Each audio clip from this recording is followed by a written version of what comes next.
본문의 말씀을 통해 멀찍이 예수를 따라라는 제목으로 하나님의 말씀 증거하도록 하겠습니다. 자, 앞서 베드로는 십자가를 말씀하시며 너희가 나를 다 버릴 것이라 말씀하시는 예수님께 이렇게 이야기하죠. 모두가 다 주를 버릴지라도 나는 결코 주를 버리지 않겠나이다. 심지어 내가 주를 위하여 죽을지언정 주를 부인하지 않겠노라고, 내가 죽음의 길이라 할지라도 끝까지 주님을 따르겠노라 다짐합니다. 그러나 이러한 베드로의 다짐은 불과 몇 시간도 채 되지 않아 무너지고 말았습니다.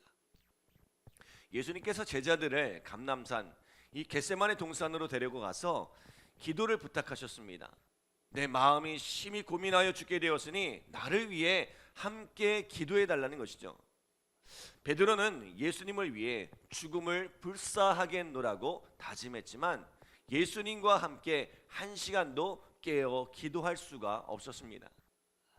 여러분, 예수님을 따른다는 것이 무엇일까요? 예수님은 우리에게 거창한 헌신, 대단한 무엇을 기대하는 것이 아닙니다. 주님 앞에 한 시간이라도 깨어 기도하는 것이 진정으로 주님을 따르는 길이라는 거죠. 한 시간도 기도에 헌신하지 못하는 이가 어찌 주님을 위해 대단한 헌신을 하고 또 예수님께서 가신 그 십자가의 길을 따라갈 수 있겠냐는 거예요. 예수님도 땀방울이 핏방울이 되도록 간절히 기도하신 후에 가셨던 그 길을 어찌 기도도 없이 따를 수 있겠냐는 거죠. 어제 월드사역 멘토링 세미나가 있었는데요. 최병락 목사님과 이제 한 10명 정도의 목사님들이 이제 온라인으로 만나서 우리 월드사역 진행 상황도 나누고 또 질의응답하는 그런 시간도 가졌습니다. 자, 그런데 목사님들의 이야기 중에 공통적으로 하는 이야기가 결국은 어떻게 기도의 불을 붙일 것인가에 집중되고 있는 것을 보게 됩니다. 강남중앙침례교회의 시스템을 가져다가 적용시켜 보려고 애를 써보지만 결국 그것이 시스템을 가르친다고 되는 것이 아니라 기도를 통해서 성령께서 움직여 주실 때 일어나는 역사라는 거죠. 우리가 주님을 따르는 일도 마찬가지입니다. 내 힘으로는 주님을 따를 수가 없습니다. 그래서 예수님께서 뭐라고 말씀하셨어요? 41절에 보니까 시험에 들지 않게 깨어 기도하라, 마음에는 원이로되 육신이 약하도다 하시고 라고 말씀하시죠. 깨어 기도하지 않으면 예수님을 따를 수가 없다는 거예요. 깨어 기도하지 않으면 시험에 들어 넘어질 수밖에 없다는 거예요. 또 사도행전 1장 4절에도 보면 사도와 함께 모이사 그들에게 분부하여 이르시되 예루살렘을 떠나지 말고 내게서 들은 바 아버지께서 약속하신 것을 기다리라 말씀하시죠. 무슨 말씀입니까? 섣부른 열정으로 주의를 하겠다고 나섰다가 시험에 들지 말고 성령이 오시기까지 기다리라는 거죠. 성령을 받아 충만함에 이르기까지, 성령께서 나를 온전히 이끌어 주시기까지 기다리며 간절히 기도하라는 거예요. 그리고 그 기도의 힘으로, 성령의 힘으로 주의 일을 감당하라는 것입니다. 사랑하는 여러분, 오늘 우리의 삶이 기도보다 성령보다 앞서지 않기를 소원합니다. 여러분, 예수님을 잘 따르기 원하십니까? 그렇다면 먼저 주님 앞에 기도하시기 바랍니다. 뭔가 일을 하려고 하지 말고 한 시간을 기도하는 것부터 작정해 보시기 바랍니다. 마가복음 9장 29절에 이렇게 말씀하죠. 이르시되 기도 외에 다른 것으로는 이런 종류가 나갈 수 없느니라 하시니라. 우리가 그렇게 기도와 성령으로 충만할 때 주님께서 우리를 통해 일하실 것입니다. 주님을 따르는 이 발걸음을 복되게 하시고 승리의 발걸음이 되게 하실 것입니다. 자, 오늘 그렇게 기도함으로 주님을 따르는 우리 믿음의 성도들 되시기를 간절히 기도합니다. 자, 기도하지 않았던 제자들은 예수님께서 잡혀가시던 그 밤에 다 예수를 버리고 도망했다고 말씀합니다. 그중 한 사람이 누구예요? 모두가 다 예수님을 버릴지라도 예수님을 버리지 않겠노라 다짐했던 베드로, 주와 함께 죽을지언정 예수님을 부인하지 않겠노라 다짐했던 베드로입니다. 정신을 잃고 주랭랑을 치던 베드로는 순간 정신이 번쩍 들었습니다.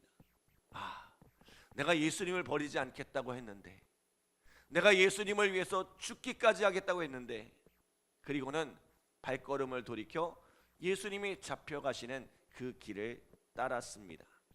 자, 그런데 어떻게 따랐어요? 자, 우리 58절 말씀 함께 읽겠습니다. 58절 시작.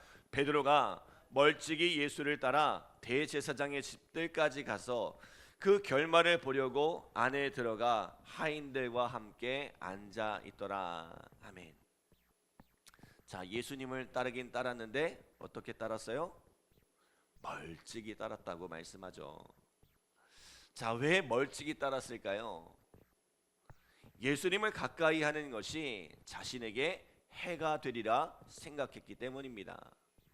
예수님을 가까이 하다가는 자신도 그와 함께 붙들려 갈지 모른다고 생각했기 때문입니다. 뱉은 말이 있어 예수님을 따라오긴 했는데 예수님 곁을 지킬 자신은 없는 거예요. 예수님을 따르는 것이 두려웠던 거죠. 그래서 저 멀리서 예수님을 따랐던 거예요.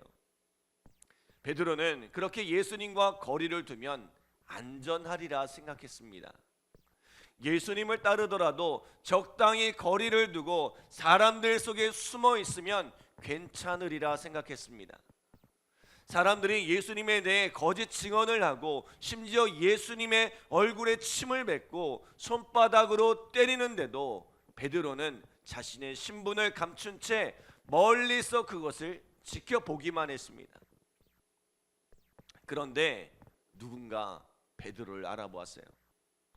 멀찍이 종들의 틈에 불을 쬐던 이 베드로를 한 여종이 알아보았습니다.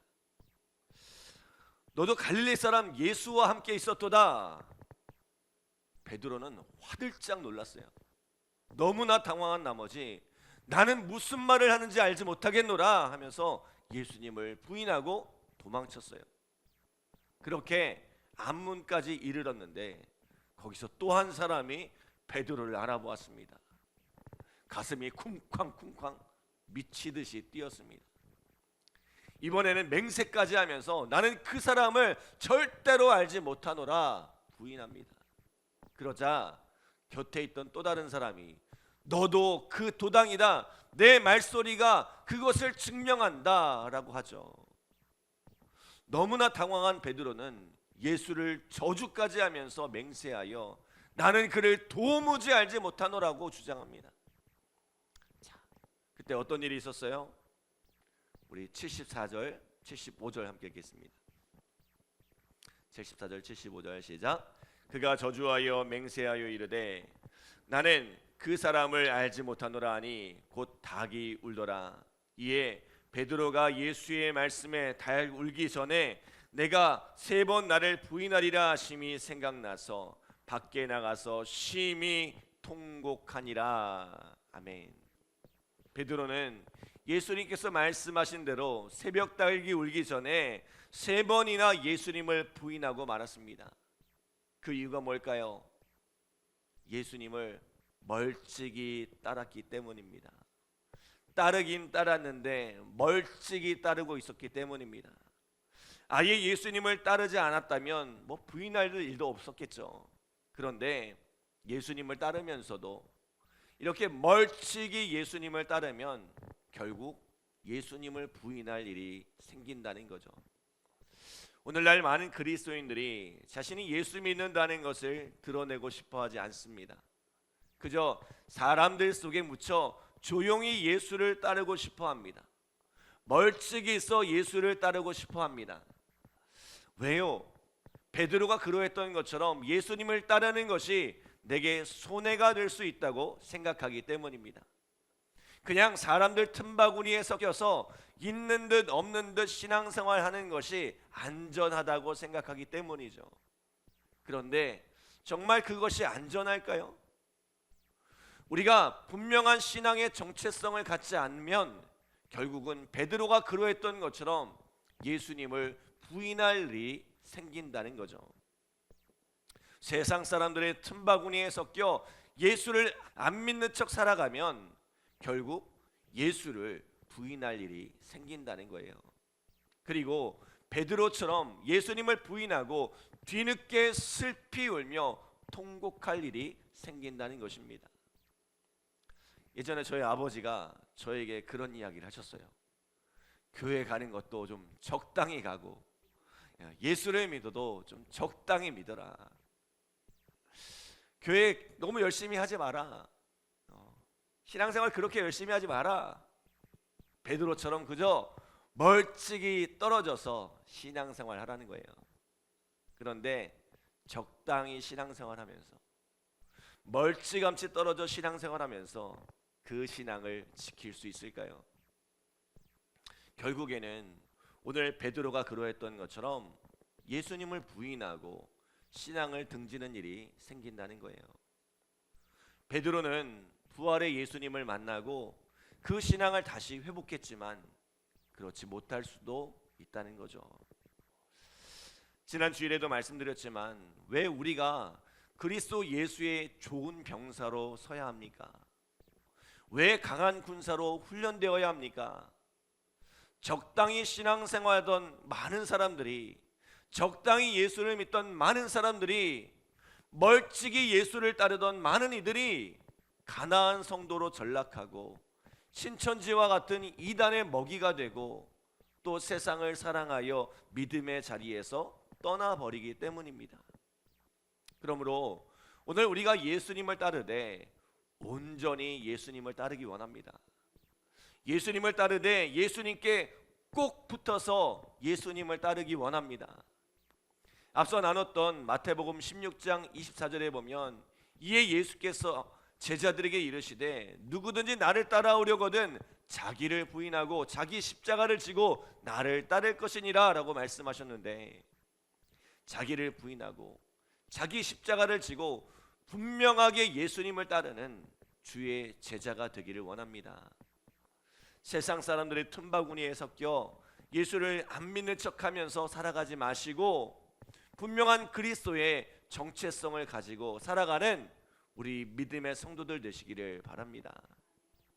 예수 믿는 사람들이 이 전광훈 일당이나 사회적 무리를 일으키는 이들만 있는 것이 아니라 좋은 그리스도인이 많이 있음을 드러내시기 바랍니다. 사도행전 2장에 기록된 초대교회의 모습이 어떻습니까? 사람마다 두려워하는데 사도들로 말미암아 기사와 표적이 많이 나타나니 믿는 사람이 다 함께 있어 모든 물건을 서로 통용하고 또 재산과 소유를 팔아 각 사람의 필요를 따라 나누어주며 날마다 마음을 같이하여 성전에 모이기를 힘쓰고 집에서 떡을 떼며 기쁨과 순전한 마음으로 음식을 먹고 하나님을 찬미하며 또 온 백성에게 칭송을 받으니 주께서 구원받는 사람을 날마다 더하게 하시니라.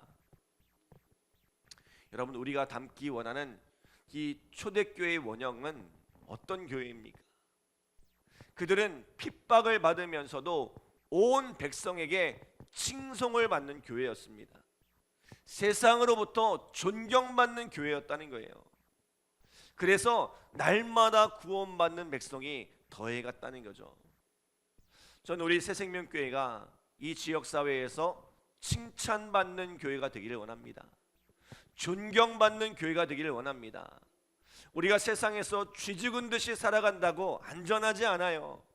우리가 예수님을 기꺼이 따르며 예수님을 온전히 따라갈 때에 교회가 교회답고 그리스도인이 그리스도인다워질 때에 우리의 신앙도 우리의 삶도 안전해질 수 있습니다. 사랑하는 여러분, 교회가 잘하지 못해 죄송합니다. 우리 성도들이 자랑할 수 있는 교회가 되어야 하는데 자꾸만 부끄러운 모습을 드러내서 죄송합니다. 그러나 우리가 숨어있지 않기를 원합니다. 믿음의 정체성을 밝히 드러내고 분명히 예수님을 따르며 사랑과 선행으로 세상을 섬기며 세상에서 칭찬받는 교회와 우리 그리스도인으로 서기를 간절히 기도합니다.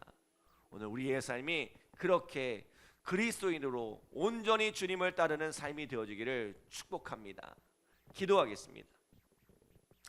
하나님 감사합니다. 복된 새벽 우리에게 귀한 말씀 주시고 우리의 삶을 돌아볼 수 있도록 인도하여 주심에 감사드립니다. 우리는 어떻게 예수님을 따르고 있는지 돌아보기를 원합니다. 하나님, 예수님을 따른다고 하면서 멀찌감치서 사람들 틈바구니에 섞여서 그렇게 쥐 죽은 듯이 신앙생활하고 있지는 않습니까? 하나님, 오늘 우리의 삶이 예수 그리스도를 온전히 드러내며 그리스도를 온전히 따라가는 삶이 되어지게 하여 주시옵소서. 자기를 부인하고 기꺼이 나의 십자가를 지고 주님을 따라가는 그러한 복된 삶이 되어질 수 있도록 주님 축복하여 주시옵소서. 오늘 이 새벽에도 간절한 마음으로 기도하는 우리 성도들 주님께서 응답하여 주시고 또 열매 맺게 하시는 귀한 사랑 은혜를 경험케 하여 주시옵소서. 감사드리며 예수님의 이름으로 기도드립니다. 아멘.